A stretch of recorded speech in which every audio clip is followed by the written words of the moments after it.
you like to introduce yourself and then just talk about how you got into what you're doing now and what like where you want to go and I guess what you're up to?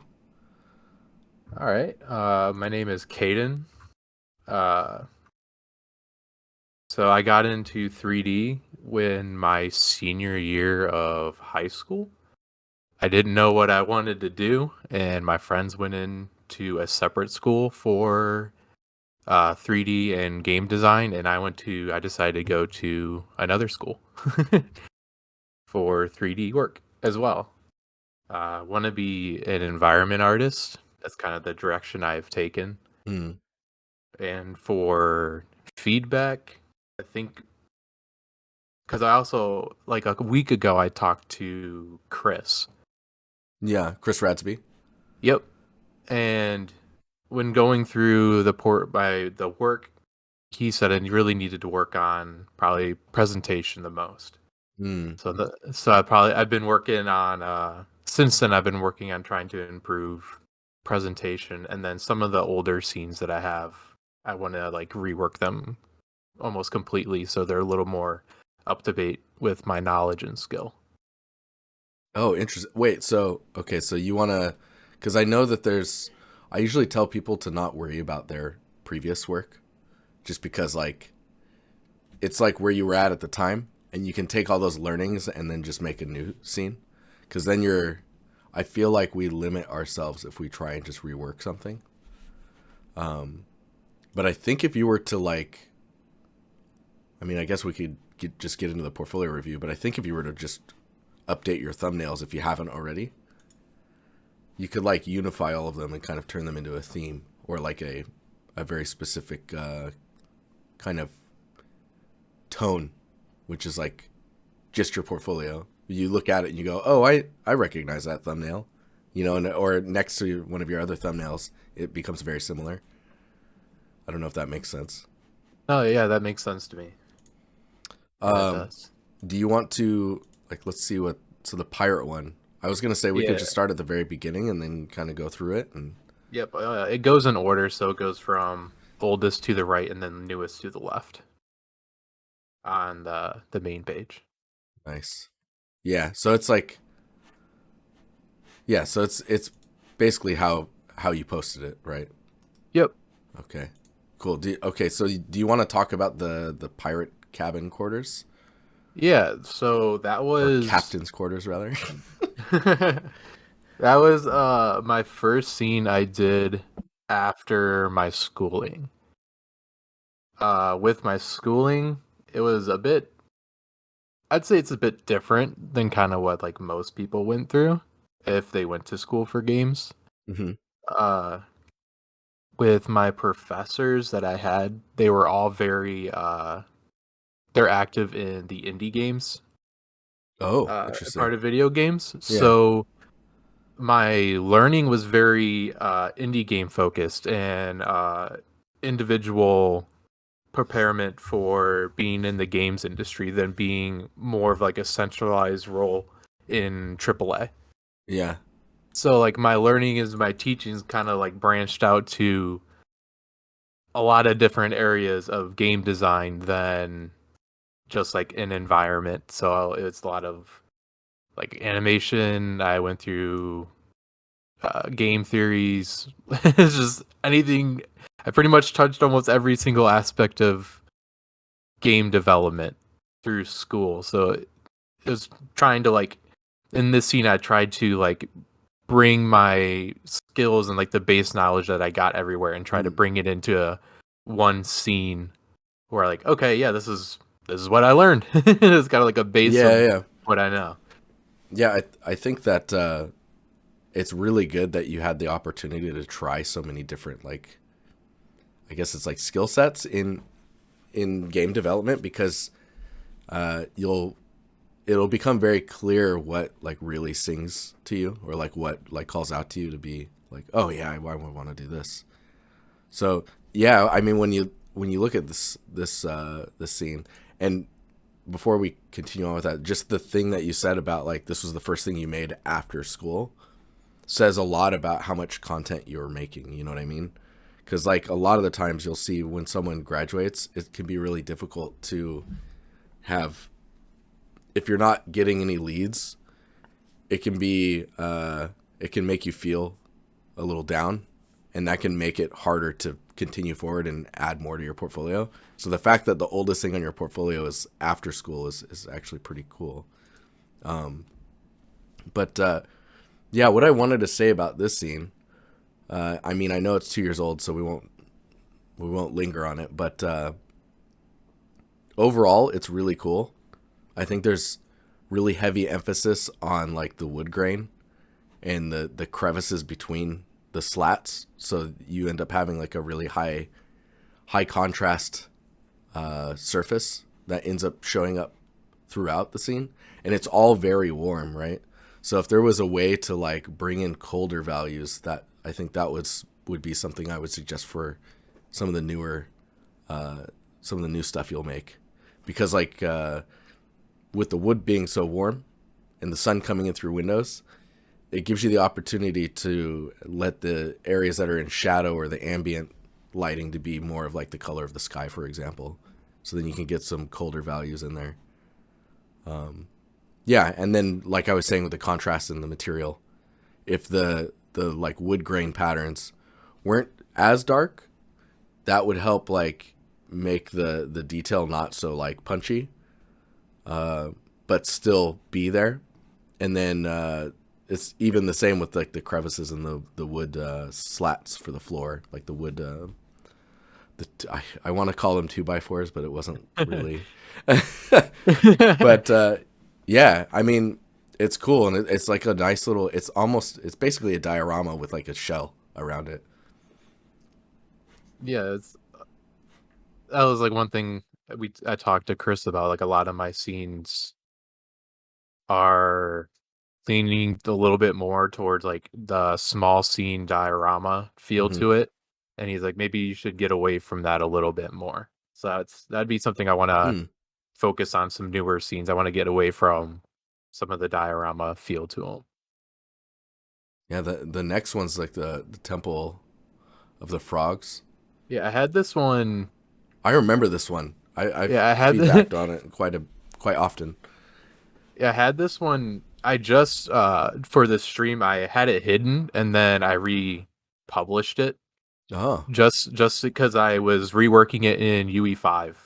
And when I originally did this scene, I didn't do any real-time virtual texturing for the grass right. and some of the elements in the scene, and I just did not end up liking it because Yeah.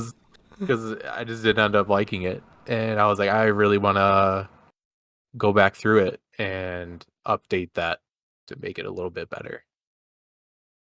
I mean, there's definitely like I think with this scene you ended up learning a ton about just technical stuff as well as like fundamental things like composition and trying to like make a scene read, because there's a whole lot that it's trying to say.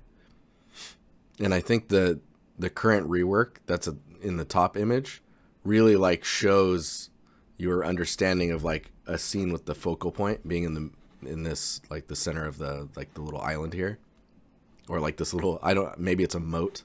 It looks like it kind of trails off into the back here. Yeah, it's a little Yeah. boat. Um, and I think if there was a way to like expand outwards, like you had in the older image, I don't know if is this the new stuff in the bottom one or is it just the top image? Just a top image. I kind of Oh, I can see it in the grass now. Yeah, it's definitely stronger. for the rework, I really wanted to focus on getting that middle island super readable Yeah. and looking really good. And then, because I don't know if I wanted to like change the background out to be more mountains and hills, because Hmm. a lot of the images that I see were like in Japan and everything where they have surrounding areas. Usually they're in a dense forest and they have a lot of hills and mountain and more Yeah. mountainous and rocky. So I was like, I think I kind of want to go that direction a little bit more, and it will kind of separate itself out from like if you look too far out it's kind of Right. just in like openness, which I don't like, which Yeah. it just makes it feel unfinished, which I don't like. I mean, nobody kind of wants to look at an environment that feels unfinished. Right. Yeah, I mean the top image is like loads stronger than what you had previously. I think the only thing that sticks out for me is the with the lily pads, I would probably just remove the foam on those just so that they don't call themselves out so brightly. Okay. I don't know if that makes sense. Like the just the foam around them, because in the lower stuff there's no foam, and they read like lily pads, whereas here they read like a splotch of something, and then you look at it closer and you're like, oh, it's a lily pad, and then Okay. if you technically understand what you're looking at, then you'll understand why it feels odd, and Yeah. it's just that foam.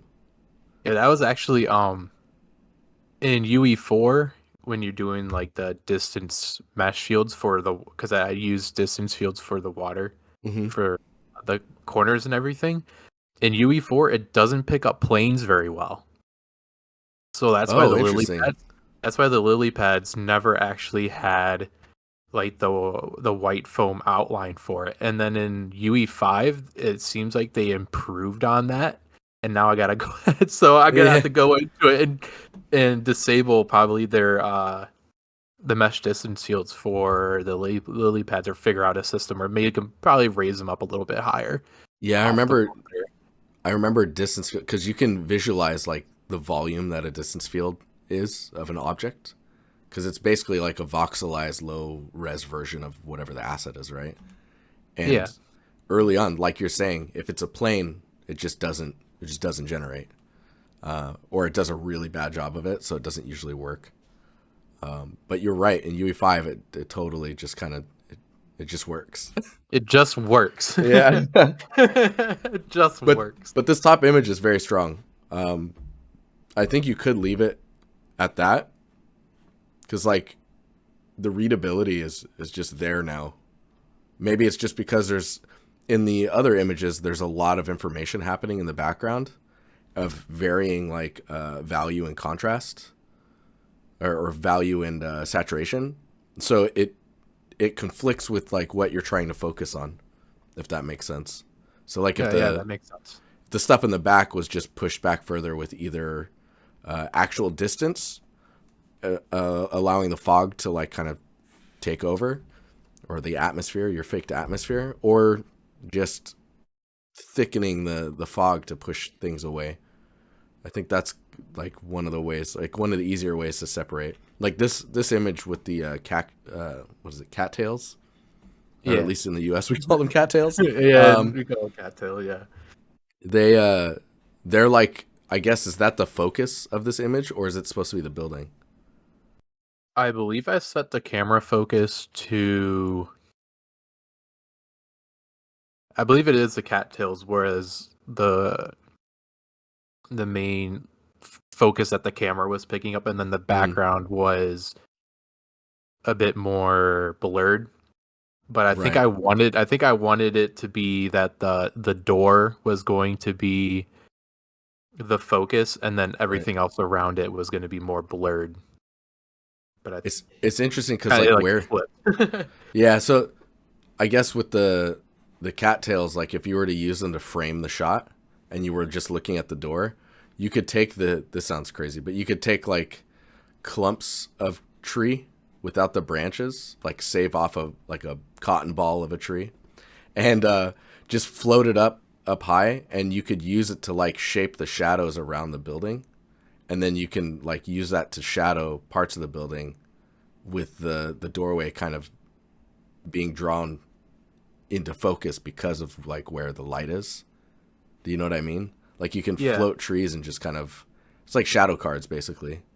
I believe that was actually one of the critiques you told me I should try to like lean more into like using the trees and the shadows to bring more focus into the scene Mm. as well. But the just going back to the top image, the foliage feels really nice, like the grass. Oh man, it just feels so much stronger and lends itself to not feeling as busy as the previous images. So Hmm. there's definitely a big improvement there. Yeah, it's that It's the virtual texturing is something. All you have to do is worry about the texture on the terrain, and as long as you have like a bunch of like random colors into it, it really does stylize work really, really well. Yeah, it's almost magical. It's like, oh, this is it just works. This is great. Dude, so the next one's a small island. I'm Yeah, the actually next I was just the gonna say, like, the thing I'm realizing with all of your pieces is there's something that's happening that makes them really memorable. Because I remember, like, every time I see it, I'm like, oh yeah, I remember this one. Maybe it's just because you're quite active in like posting your work. But yeah, did you want to talk about this one and then we can comment on anything? yeah, the next like three scenes that I had done after the small island and the next one, and then then I had like an art test piece. Um, I was getting really tired of taking like 3 4 months to produce a scene, and I felt like I wasn't focusing on something or improving on something. Hmm. I was trying just to improve overall. I was like, oh, maybe if small like focus on things a little bit more, and then I can just bring that to a bigger scene, which that's what bigger scenes are. You're just putting little focuses and points of interest, and you're really working on those to make them look really good. And then as a Hmm. scene overall, you're just working them together and making a bigger scene. So I was like, I really need to focus on these smaller stories and smaller themes, and then take them to a bigger scene. And I felt like I would kind of like learn a little bit more. Right. Yeah, it's funny because I think something that a lot of people don't really think about, or it's like you realize it later, is like you were either building the scene because you wanted to learn something, or you were building the scene because you actually just wanted to execute on building something that you had in your mind. And if it's learning, once you've learned what you wanted to learn, you actually quickly, or you tend to lose interest in finishing the scene. But if it's like actually building the scene, then it's just about execution and like planning. But yeah, I mean, when I look at this piece, I actually really like the way that you're presenting the water. I love the fact that there's a movement. I'm surprised that the palm tree isn't moving now that I'm realizing this. Maybe it is, and it's just really subtle. I think it's really slow, or I may have forgotten to turn it back on. But I think Oh, it it is might be really moving. slow. I see it in the Oh yeah. shadow. Yeah, I think exaggerating that would have made it just even that much more strong. But man, I wonder what Every distance fields would look like, or like the virtual textures for the foliage underwater, it would be, I don't like know. super fluffy looking. But yeah, It you were might gonna be, say yeah. something. Every scene that I do, I try to do something new. I try to learn something new. Mm, So for this scene, I haven't worked with Niagara. mm, That I always use it. I always use Cascade. So I was like, you know what? I need to learn how to use Niagara more, because that's the way Unreal has been it's been moving towards. yeah, Everybody uses it, and you can do some really cool stuff with it. So I ended up learning how to do the birds and the fish. yeah. So those are just Uh, Niagara.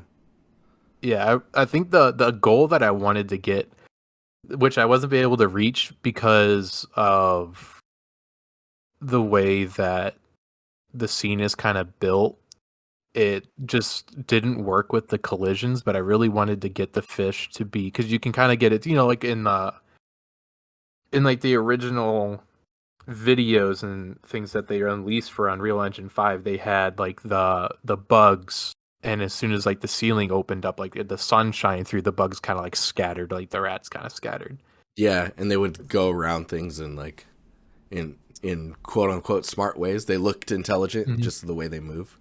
So I kind of wanted to bring that system in for the fish, so the fish kind of like swim around and like avoided things Yeah. in the scene, but just got too technical for the amount of time I wanted to spend on the scene. So I ended up just making them kind of go in a spiral, and they have a like a pixel depth offset. Yeah. So when they get close to an object, they dither out and then they come back in. Oh, that's when they, sneaky. I when they, mean, that's one way to when do it. so they like dither out, and then when they come back into the scene, they'll reappear out of the I dither see it. again. I see it happen on this rock sometimes. Yeah. So But yeah, I you could do tried some to cool stuff with like having them go around the rocks. so I like tried to like get the shot in, so when it came back around for the video, the least amount of fish was going through the rocks as much as Right. I could. Yeah, I mean, overall though, this is really well done. Dude, you want to do like hardcore Niagara, have the fish swim, and then occasionally have one go outside the water and just flop, like, and fall to the abyss, and then I'd be blown, I'd be blown away. You're like, what? No, that's crazy. If I got to work, I'd be blown away too. Dude, that'd be crazy. So I think the one thing I wanted to mention on this before, there's two things before we go on to the next piece. So the wood materials got way better compared to your first scene that we looked at. And then the other thing I wanted to mention is I see a gradient in the albedo. Is that in the shader or did you texture that? That's in the shader. That's awesome because it does a really good job of grounding. I noticed it's almost on everything, but in like different ways, like the rocks and the kind of mossy looking stuff and the the bottle. next Yeah. the next time I do a scene that has it's like that kind of has like the objects, I kind of want to at least blend the color a little bit with the ground. Right. Probably, well, that's where, because that isn't I didn't do the real time virtual texturing for the ground on this one. That one's just like almost, I should have made it a material function. It probably would have made my life a little bit easier Yeah. moving it around. But that's just straight through world position Oh, and do interesting. and it's just multiplied through the world position, and then I can just move the gradient up and down depending on the height of world's Right. position. Yeah. Dude, that's awesome. Yeah, I was just thinking like you could probably do like distance fields, uh, but instead of it affecting the ground, you can have it affect the prop, and then you can mask like a noise inside of it, and then it would look like the sand is like built up on the edge. No, that'd be smart. Get some really nice like looking details there. Anywho, no, that one's really cool. The next one was forest the forest path, which is super like heavenly and ethereal feeling because it's so glowy. Did you want to talk about this one a little bit? For this one, I wanted to do. I've been seeing at the time. Well, it'll be like 6 months ago, 6, 7 months ago. I was seeing a lot of people on ArtStation and just a lot of artists when they would do a stylized scene, when they would do like a render or like a video, Mm. their objects almost look like they're like 2D and high res 2D images on their pictures and their videos, and I'm like, that looks so cool, but I know that's a 3D object and they made a 3D object for it. Yeah. She's like, what the hell's going So on? so I was like, how are you guys doing this? And I was like blown away by it. I'm like, I have to Yeah. learn how to do it. And it was just trying to get a better texel density, and then also this is when you started to do the object masking Mm-hmm. and uh doing all the masks for in the texture shaders. So I was like, you know what, I could just do most of the color for the rocks Oh, I see through it. Yeah. through the through masking, and I could save a bunch of time, and I could make these rocks look very high res when the maps, I think they're only like 512. Yeah, yeah. for the information. Yeah, so you're just And tiling a material on it. yep. And then they just have a like an edge wear and a little bit of a dirt pass on it. Yeah. Yeah, and they're also blending with the terrain, it looks like. Yep, I did virtual texturing for this Yeah. one. Dude. Yeah, that's awesome. No, this one's really cool. The grass blades are all wavy. They look like little whips of fire. If you want to. I almost like when I after I rendered it all out, I looked at it and I was like, "Ah, maybe I want to make those a little bit straighter and a little bit less wavy, but I was like, I kind of like it still though. So I was like, Yeah, I mean it okay. can go like you can commit to it and it can be a look as well, you know. hmm And then I also learned how to do the new thing in this scene. Like I try to learn a new Mm. thing for each scene was I saw people use it mainly. I haven't seen too much of it in Unreal, but a billboard material shader for bushes and trees. So I was like, oh, okay, I'll try to learn that and try to Mm. incorporate it into Unreal. And I ended up finding a video on it, and a guy was like, "Oh, I see a lot of people asking for this on an Unreal. Here you guys go. Yeah, like it's Here's the just blueprints spelling it for out. it." Oh, Yeah, I no had to. way. Like even just gave the blueprints. Yep. So I had to fix it a little bit because Mm.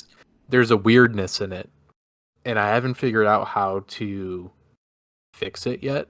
But Yeah. if you do like too big of movements, like if you take a character into the scene and move it around, because it's like with the billboards, it does an offset, so all the shadows, if it's the object is big enough, all the shadows will do like a complete huge shift and change, Oh, and weird. it is very visible on large objects, but bushes and small stuff you don't even notice it. Huh. So I learned not to do it anymore on trees and bigger objects, but smaller ones. You Yeah, can smaller definitely make ones is it where work. it's definitely used more on Yeah. like So, grass and like bushes and trees and stuff.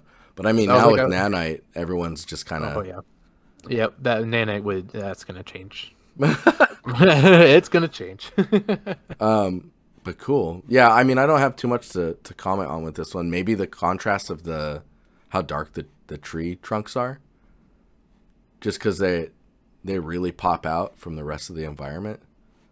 But yeah, that's a pretty easy thing to tweak if you're looking to tweak some stuff. We have this surviving in the woods as well. Yep, that one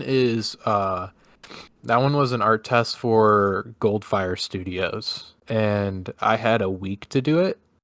So this was like I went on like super. I don't know. I guess this is like my big brain moment when I Yeah. been like doing scenes and stuff where everything like came along and just came aligned, and they're like when they gave me the art test, they're like, you don't have to do anything big. You can just do a few rocks and prop and some foliage, and Mm, that's it. But I'm like, I already have the idea in my head. I'm like, I got a week. I'm like, let's just go crazy. yeah. I do. Because It's why, awesome. like, why not? Let's just go crazy. And I also, this was like right when Unreal 5 launched Mm. and it was stable. So I was like, I had a small little 1060 and I was like, Yeah. let's get it done. I'm like, I could do it. Like, why not? Let's just do it. So Oh, it that's ended up funny. getting. I used. I turned off the virtual shadow maps because that's what really killed. I couldn't do any work. So Right.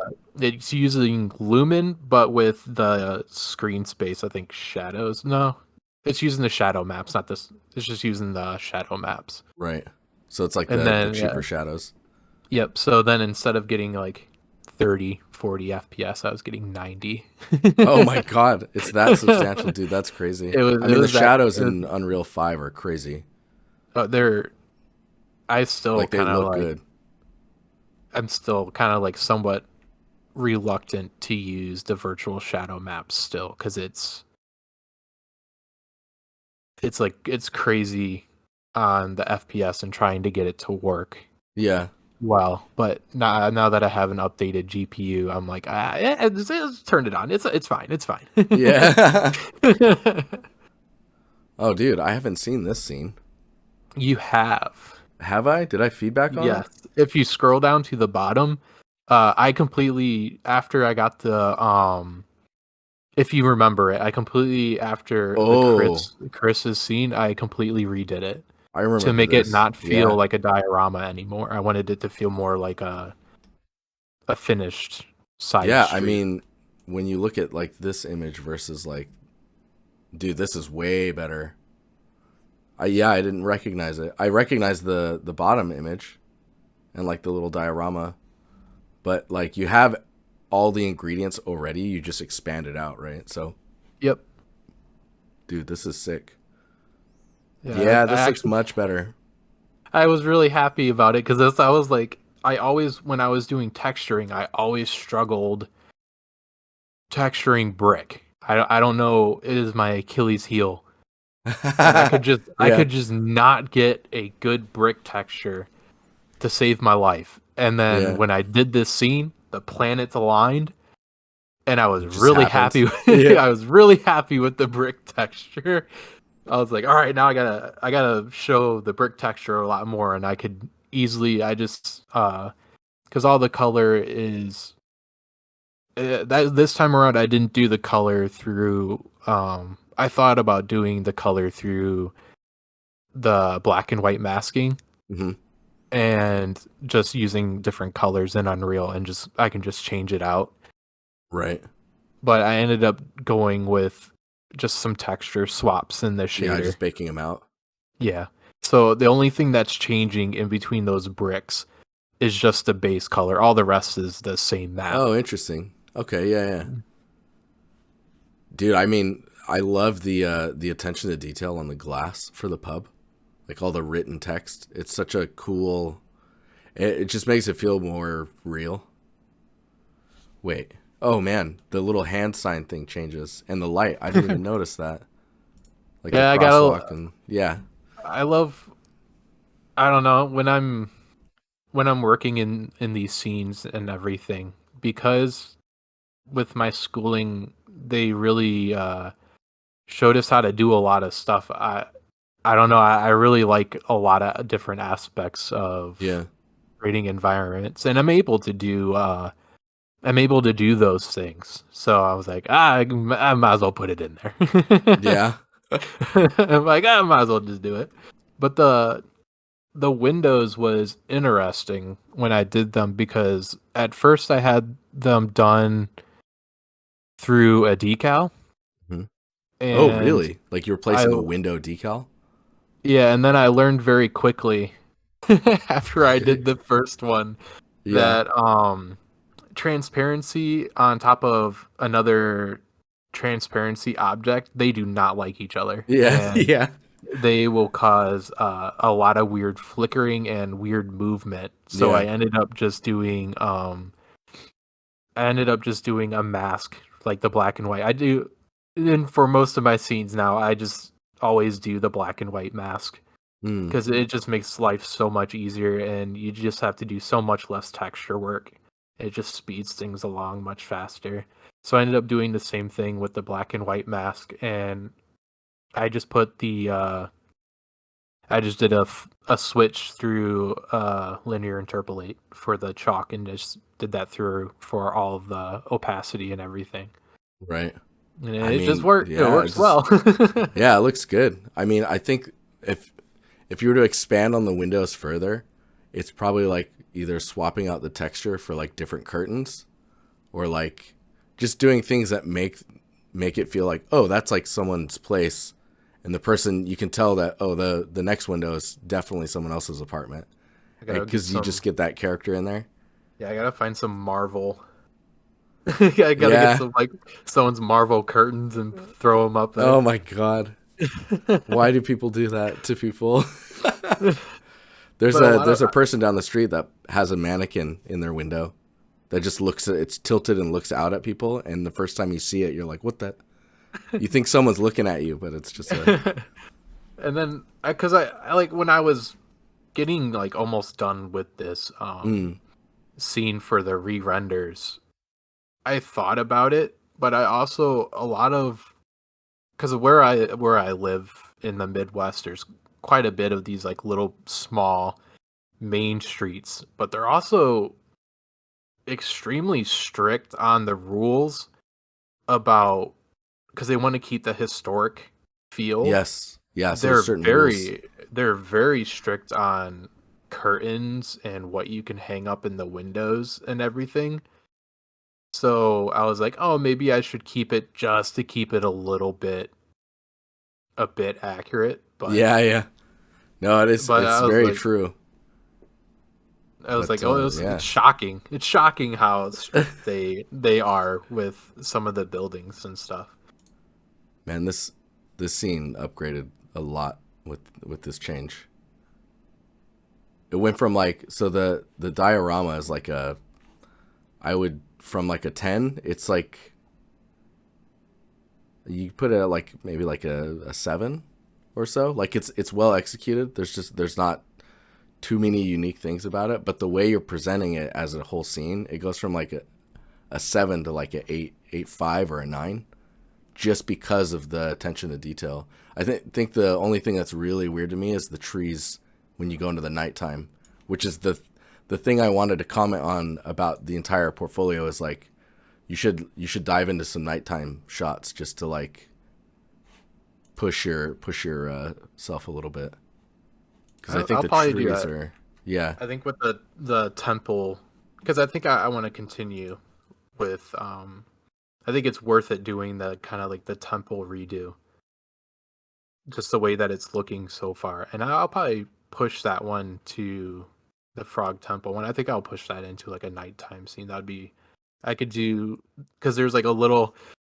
I spent like a week on a lantern blueprint that that like draws strings and it will makes it look like oh, it draws splines and then the lanterns will move on this along the spline based oh on a man, timeline. dude, you're quite into the technical side of things. Yes, Yeah, I'm like it's like both.